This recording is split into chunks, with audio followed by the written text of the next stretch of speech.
Hello everyone, Brian Fisher from Fisher Fast here. I just finished up this white SL55 build. Couldn't be more excited about it.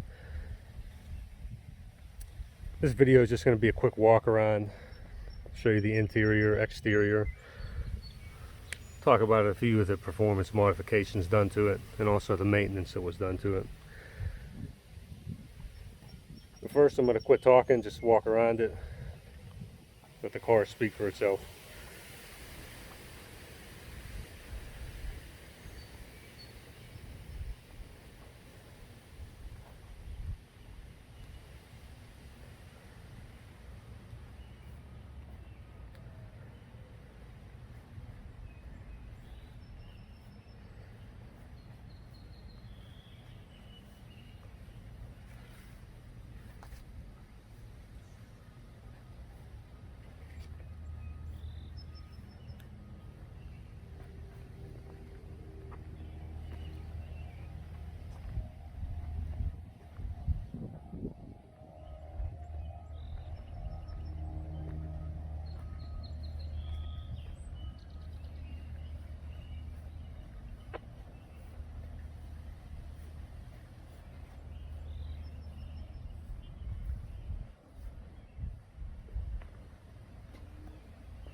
Alright, so this is a 2003 Mercedes SL55 AMG. Has right around 49,000 original miles on the car. Whenever I took possession of it, it was completely 100% stock. And now it has been transformed into a beautiful SL that you see in front of you here. Stock, these cars come with 493 horsepower. And now this one at the crank or engine is producing right around 700 with the modifications done to it. On a dyno, more specifically a dyno jet, the last few vehicles I've done with these exact same modifications average right around 580 to 590 wheel horsepower, or the horsepower produced at the rear wheels.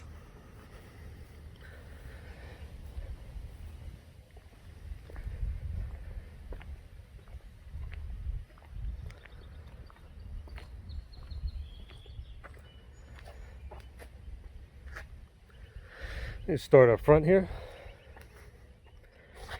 First thing you'll notice is this all black grille. The ones in the past that I've done had a silver bar in the front here. With this particular color of SL white, I just think it looks a lot cleaner being all black up front, having the massive Mercedes logo there. So tying into that grille, all black grille, is the modified headlights. You probably notice here.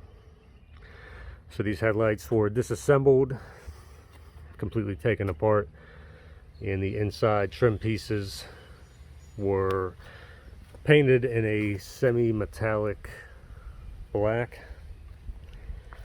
and the shrouds here were painted in a gloss silver, like metallic silver, a little bit darker. And then the trim rings were almost like a gunmetal gray metallic. So they not only look cool or better, but they were also taken apart, and the internals were modified a little bit as well.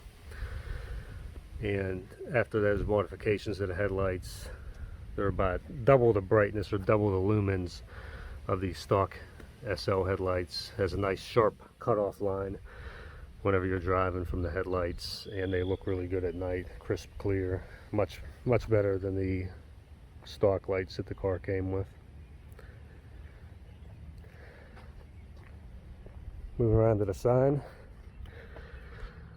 we did the clear side markers, try to make them disappear into the bumper a little more so they're not so ugly as the silver, the orange amber markers that usually come on these cars. Moving on to the wheels, we have 20 by 9 in the front, 20 by 11 in the rear, and these are rotary forged wheels, so they're not fully forged, they're not cast aluminum, they're in between.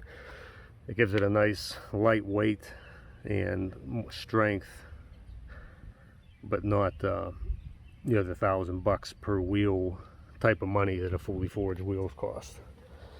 If you ever hit a pothole with a set of, you know, $4,000 to $8,000 wheels, that's probably the last set of $4,000 to $8,000 wheels you ever buy, because you're not replacing $2,000 wheels every month when you hit potholes, like when you have the roads we have here in Pennsylvania.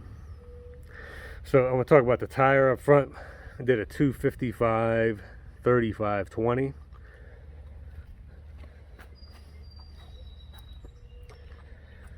And in the rear, he did a 295 30/20.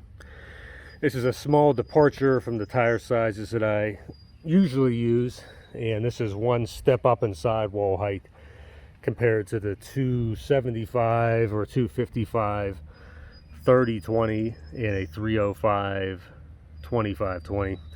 So you lose a little bit of width, but to be honest, the normal person driving this car is never going to notice that small section of width that they're losing, and you know, traction. The tires are still huge, and the gain in sidewall height is well worth it for a more comfortable ride and more protection on your rims whenever you do hit potholes and bumps. You're getting a bigger sidewall now, and surprisingly, the bigger tire fits in there extremely well. You don't have to do any kind of modifications to get that to fit. It's all about selecting the right offset size wheels. You can see how flush this setup is here, so it's not poking out past the fender at all whenever you're right on top of it. Come to the left, it's tucked under there very nicely, so it doesn't look like, you know, an amateur did that. It's definitely spec'd right in the front as well. You can see how nice that is. It's not tucked underneath the car. Moving along to the back, the tail lights have been upgraded to the newer style that come on the SL55 2009 through 2011. So they have more LEDs, they're a little bit brighter, and this strip is a little more translucent or smoky than the original lights. You wouldn't think it makes that big of a difference, but once you see it in person, it really does make a big difference. It's well worth spending a little bit of money there and updating those lights. Same goes for saying with the third brake light that's on the deck lid here. That was changed over to the SL63 style as well. It's clear. Moving down a little lower, we got the carbon fiber rear diffuser on the back there. I'll talk more about those in a minute there. You like that? On the back deck lid here, I have a carbon fiber rear spoiler. Very subtle, but makes a huge difference without it. You see one with it and you see one without it. You'll definitely want the one with it. That's a very nice little, you know, addition. There's some newer styles out there that are a little bit bigger. They call it a high kick style. I've seen them. I'm not too big of a fan of them, to be honest. If that's your thing, that's fine, but I think it's a little much.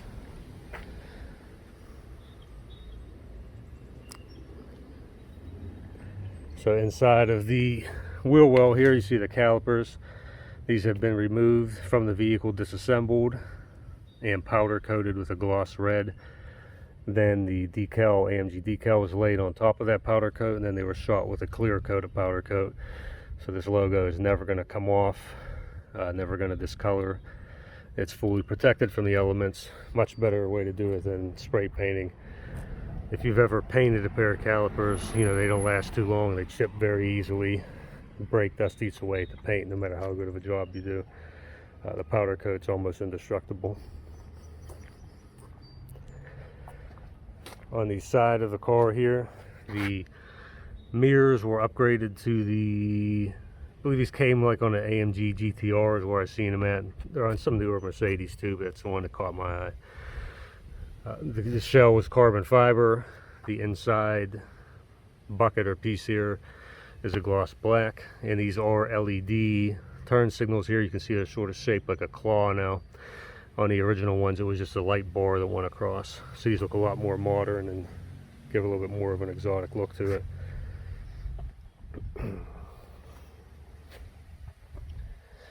The car has also been lowered, I say about 1 inch from factory height. The nice thing about that is, whenever you're parked or you're just cruising around town, going to a car show, whatever, what have you, you can leave it in this really nice low mode. Looks good. The wheels aren't so tucked up into the fender that it looks stupid. You still have, you know, about a finger of clearance here in between the tire and the wheel well. And then also, whenever you hit the ABC height button inside of the center transmission tunnel there, you can get another, you know, 3/4 of an inch to 1 1/4 inch of height just by raising the car up a little bit, which is really nice to have that adjustability.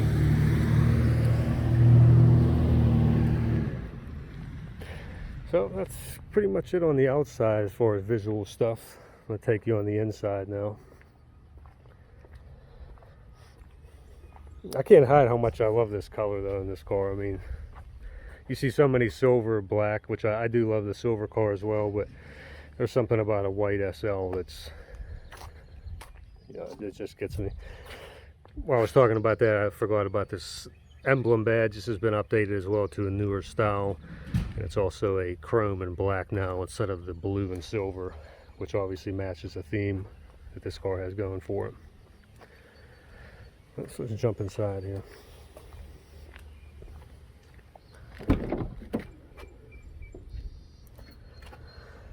First thing you'll notice on the door card or door panel, whatever you want to call it, the trim has been done in a real carbon fiber weave. So all of the trim pieces in the car were removed, and then there was real carbon fiber 3K twill that, yeah, it was laid over top of the original pieces, so fit and finish is just like OEM. Some of the aftermarket kits I've seen don't fit very well. This way it takes a little bit more time, a little bit more money, a little bit more effort, but the results speak for themselves. Sitting inside the car here, the first thing you're going to see is this beautiful updated steering wheel. Has the flat bottom, and the sides have been done in a perforated leather, and then a smooth leather on the top and the bottom. You wouldn't think that, you know, doing a steering wheel upgrade makes that big of a difference, but if you think about it, every time you're in the car and you're sitting in here, what's the one thing that you're literally staring at and touching the entire time you're in the car? The steering wheel. And if you ever driven a stock SL, you know, with the original steering wheel, it feels almost like a school bus. It's very large. The rim is very thin. There's no, you know, perforations. There's a little bit of cutouts for your grips here, but nothing like this one, and it makes a huge difference visually, and, you know, just driving the car, it's just much more enjoyable. Another thing about the wheel on the stock car, they have plastic buttons back here for the manual transmission shifting. So now this has been updated to the aluminum paddles. So these are nice, you know, thick metal aluminum paddles back here now for your shifting, and that makes a big difference as well, as pushing these nice paddles instead of a little plastic button you can barely feel back there. Down here we also have the carbon fiber I was talking about before. Sorry, this is a little bit dusty up here, but like I said, this trim piece was taken out, carbon fiber laid over top of it. The shifter here was also done as well. So this was disassembled. This perforated leather was put over, put on the front here, and then on the back, it was done in the carbon fiber as well. So it's just all about the little stuff you can do to make it, you know, feel more special, make it feel better. And these type of things make a big difference visually. I can't tell you how many of these cars that I got in that have the light colored, you know, like walnut or burl wood, whatever the hell they call it. It makes it feel so dated, you know, with that older wood. It's just not pleasurable. It makes it feel very old. In the center console, I've run 2 cables in here, so Let me pull them out. So this gold cable, or rose gold cable, is going to be for the iPhone. That's the lightning connector. And then we also have a USB Type-C for Android phones. So these are hooked up to quick charge 3.0 chargers that are located back here behind the head unit. So now you can charge your phone without having to always go into this here and put in a charger, have cables run out, hanging in everywhere. They're tucked away nice and neat, so whenever you're not using them, you don't see them. You don't have to worry about bringing the charger with you whenever you want to charge it. Take the cable out, you're good to go. So let's see.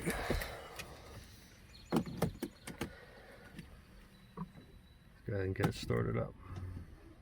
Oh, before I do that, on the head unit, on the older 2003, 2004 cars, it's very difficult to replace just the head unit. I know a lot of people would like to. I would like to as well. But in order to replace, just the head unit here, you have to rip out all of the wiring, the amps, the speakers, and the head unit just to be able to replace the head unit. So everything's wired in with a fiber optic system. It doesn't use regular speaker wire. And on the older cars, they use a different setup. I think the right word is D2B, and the newer cars are most. Don't quote me on that. But on the newer cars, 2005 and up, you can replace just the head unit, and then they have an adapter piece of which you can use your existing speakers and speaker wire and amps, which makes it nice. But on the older cars, you have to pretty much replace the entire system just to be able to upgrade that. So we're not doing that. And the stock system actually sounds very good. I mean, it has good Bose speakers in it, and the older cars actually sound a lot better than newer cars did with the newer, wider head unit. I don't know why they changed something, but the newer cars from 2005 and up, the sound is very thin. There's zero bass to it. And whenever I got my first, I think it was a SL55, I thought something was broken in the audio system that it sounded so terrible. And I replaced the subwoofer, replaced the amp, and just came to find out that they did something with the audio system, and it just sounds absolutely like crap on the newer cars. But this one sounds very good. It has a ton of bass, nice, crisp, clear, it gets loud. And to make it a little bit more modern, what I did was install a Bluetooth stereo adapter. So now you can stream music from your phone, iPad, anything with Bluetooth directly to this head unit without having to plug a cable into your phone like an aux cable, which most newer phones don't even have a headphone jack anymore. So now you just set it to auxiliary audio source here, and then in the glove box, what I've done is put a high fidelity Bluetooth audio receiver in here. So this is capable of 192 kHz, music sampling. Whenever you're sampling high quality music from like Tidal, or I think Spotify has a good quality one too. It's going to sound really good on there. There's an internal DAC that makes everything sound good on this Bluetooth receiver. And then also I added in I believe this is a 9-band audio equalizer. So whenever you're doing Bluetooth streaming through the auxiliary, like I've done here, you can't, like, you can still set these bass, treble, balance, this type of stuff in here, okay? But every time that you shut the car off and you go back in it and you start music again, it doesn't remember these bass and treble settings on the older cars. I don't know why. It's just in the programming. It doesn't remember. So you could have this tweaked, treble 7, bass 7, to make it sound a little better. But then every time you get in, you have to do that. It doesn't save the settings. Hence why I added that. So this is all manual. It has manual knobs you adjust. These don't ever change once you dial it into your liking. That way you don't have to worry about changing everything on there every time. And you can see it's done very nicely. Everything's tucked away. There's no wires down underneath. You still got tons of room for all your paperwork, insurance cards, books, whatever you put in there. So let's go ahead and get this thing fired up. Enough talking about it.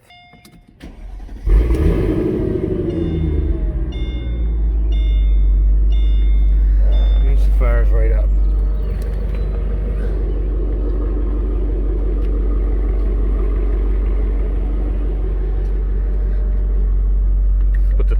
on, you just pull back on the switch here, hold it in. Everything's fully automated, takes about 15 to 20 seconds to have the top open or close. Very smooth operation. I got the hard top open.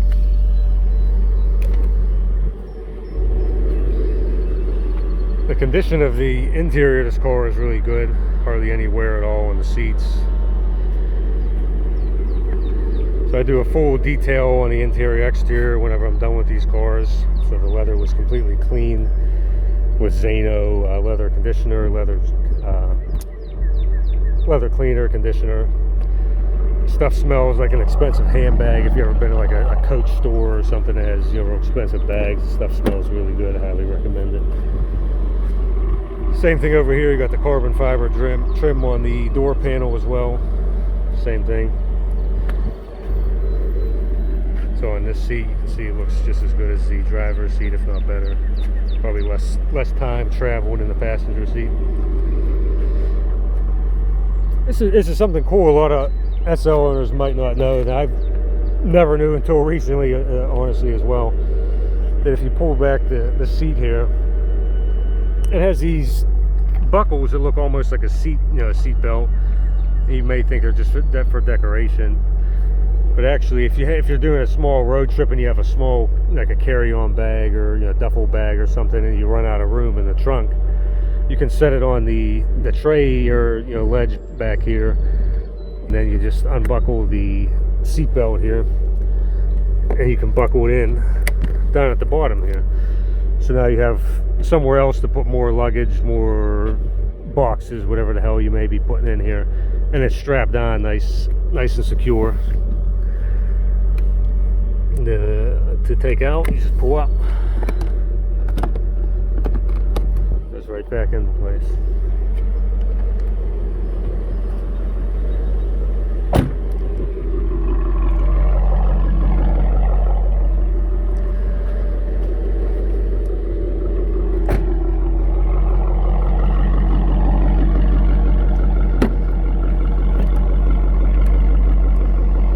Back here in the trunk, we obviously have the top down, so it's folded into the rear trunk here. And whenever you see this, you may not think there's a lot of space left with the top down. You'd be wrong. So all you got to do is push this cargo lift button here, or the top lift button, and that springs up the hard top, and underneath of the parcel tray here. You've got a nice sized trunk for what this car is. You still can fit a ton of stuff in here.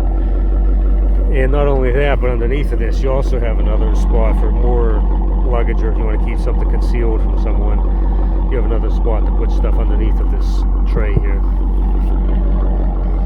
While we're in the trunk here, maybe I'll start with some of the modifications. So the battery, this is the starter battery now that was usually in the front where the engine's at. That starter battery was removed and put back here in order to gain some space for a additional cooling tank for the supercharger. You can see it's done, you know, very nicely, all heavy gauge wire. It was done here. It kept this cable very short. It still complies with all kind of, you know, the rules. So if you ever flip the car is on fire, you need to turn off the power to the battery, you can still push this switch, or somebody can push this switch. You know, it turns off, kills the power to this battery back here. It's pretty cool. Everything fits in there very nicely. Top back down.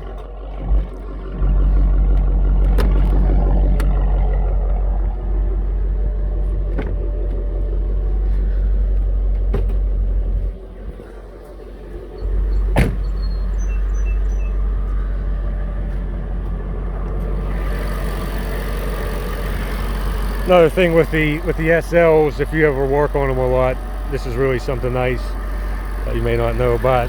There's a latch down in this corner down here. You can see right here. And if you push down on the hood, I'm going to try to do this with one hand here. Push down on the hood a little bit.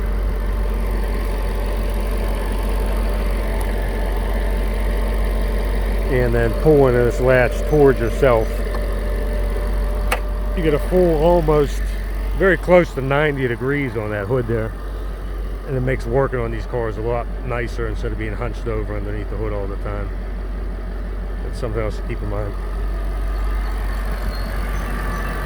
Under the hood here has been reworked a little bit as well.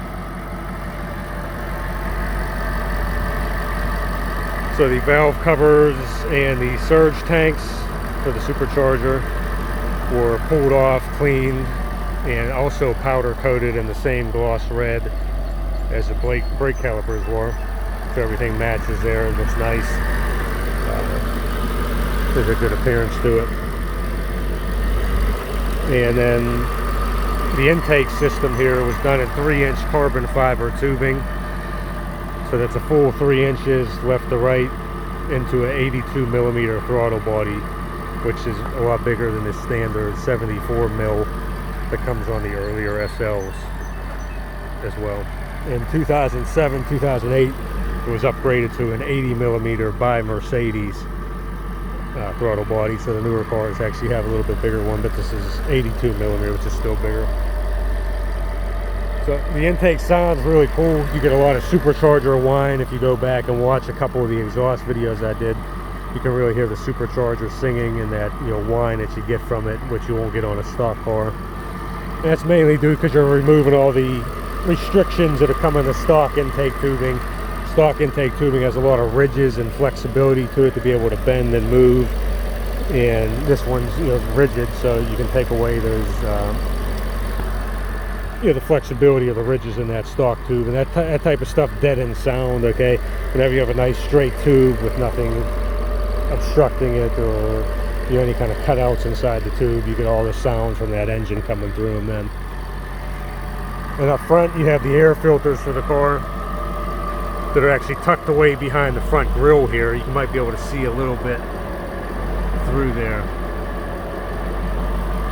And the filters are massive. I'm using a 3 to 4.5 inch velocity stack. So on the, I'm sorry, it's a 5-inch velocity stack. So on the big end where the filter connects to, you got a 5-inch starting on the velocity, and then it tapers down to a 3-inch where it connects to the intake pipes. So that's just going to speed up, you know, the travel of air, make it pull in quicker, smooth it out, and you get a little bit more performance out of doing that.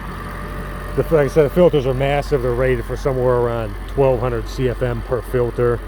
On a engine of this size with this horsepower, you probably need somewhere about 1400 total. So you're getting almost double the amount of filtering capacity on there, so you don't have to worry about ever running out. And then also there's hydrophobic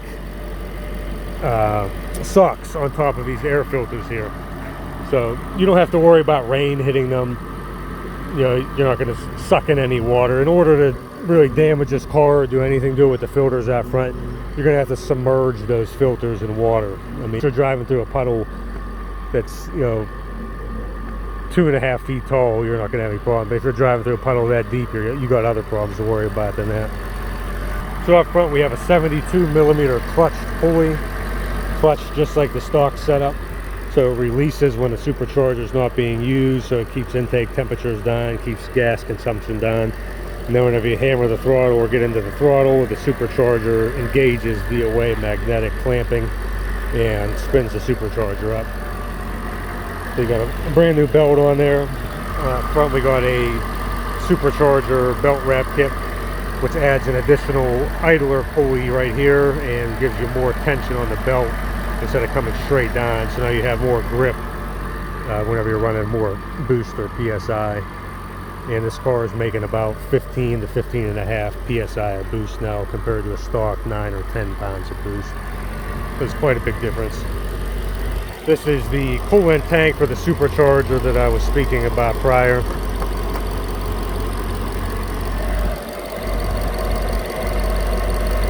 You can see the fluid bubbling around in there. And this tank holds a little less than 2 gallons of fluid. It's all done with aluminum tank here, and then I put some of this heat wrap foil just to try to reject any of the heat from the engine out of there. Wrap the cold lines in the same heat wrap material. Try to keep that fluid as cold as possible. So as far as the exhaust goes, if you go back and watch those videos, you know how good this thing sounds. And that's basically just a lot to do with removing restriction, okay? So starting, you know, at the back of the engine, the stock log type manifold was removed for the exhaust headers, and it was done with a Kleeman mid-length header setup. And the mid-length headers then go into a pair of high-flow green cats from Cook's. And the nice thing about those cats are you're not going to have any problems passing emissions inspections wherever you live at. So these are fully compliant. You don't have to worry about turning off rear O2 sensors or trying to fool the system with spacers. You can drive right into your inspection station, plug in their computers. There's no check engine codes for not having, you know, the OEM cats on there. You get a lot better sound out of the high flow cats, and you're getting more power out of the high flow cats. So it's a win-win all around. After the cats, there's a X pipe that's about the midway through the car, and then in the rear I did a custom Corsa exhaust setup. So this is a Corsa Extreme muffler setup, and this thing is loud, and pretty much it's only loud when you want it to be. I'm not going to say it's quiet and it's going to sound, you're not going to ever hear it. You're going to hear this thing, and it is loud, and it's meant to be that way. You know, you want some attention, you want to have fun with it. Whenever you're shooting through tunnels or you're getting on it and you want to make a little noise, this thing will make the hair on the back of your neck stand up. It sounds raw, throaty. You know, it just sounds like it fits the look of this car now. You know what I mean? The stock car, you could barely hear it. It almost sounds like I like to reference like a vacuum cleaner almost. It's just so silenced and dead in the sound in a stock SL. And once you open up that exhaust and intake path, I mean, this thing sounds mean. So, and the tips, I believe these are, they're either 3.5 inch or 4 inch dual tips for the Corsa here, and they fit this carbon fiber valance or diffuser very well. It fills up that gap on the left and the right there, and they're not sticking out too much to where they look obnoxious, just so you can read the Corsa logo on there. So, that was done all very well. Some of the other modifications, the fueling was upgraded as well. It has bigger injectors. It's a custom ECU tune. The supercharger snout, as we like to call it right here, this portion here that connects the blower to the throttle body, that was ported as well, so it's a lot smoother inside. It gives a little bit more internal volume. Set the hood.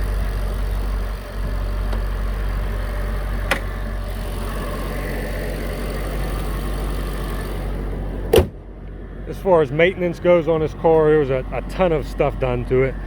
I can't even think about trying to read the whole list here. Some of the big stuff was I rebuilt both of the front and rear ABC valve blocks with no O-rings and cleaned them very well. So the car is not going to drop down or sag whenever it's parked for extended periods of time. All the fluids were flushed and filled, transmission, differential, coolant, brakes, all that was done. New spark plugs. Obviously new air filters, new cabin filters.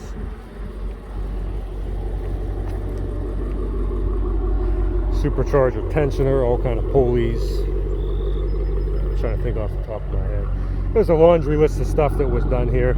I'm going to probably put a list of the maintenance at the beginning of this video just so you can get an idea of what was actually done to this and how much work went into it. But this thing drives like a brand new car. Absolutely nothing wrong with it, no check engine lights, a boatload of power to it. And like I was talking about on the height before, so this is how you change the height for the vehicle. And to do that, you would just push once, you get about, like I said, about a ½ inch. Press it again, give you about another ½ inch.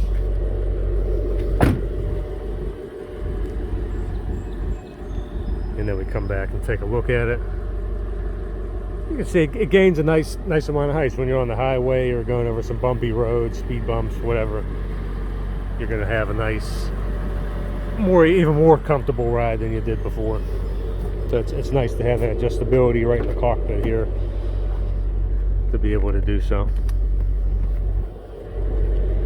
So we'll take one more walk around the vehicle here with the top down, and that should wrap it up.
Once again, my name is Brian Fisher, Fisher Fast. If you have any questions about this vehicle, or you would like to talk about possibly building a vehicle like this for yourself, please feel free to give me an email at fisherfast@hotmail.com.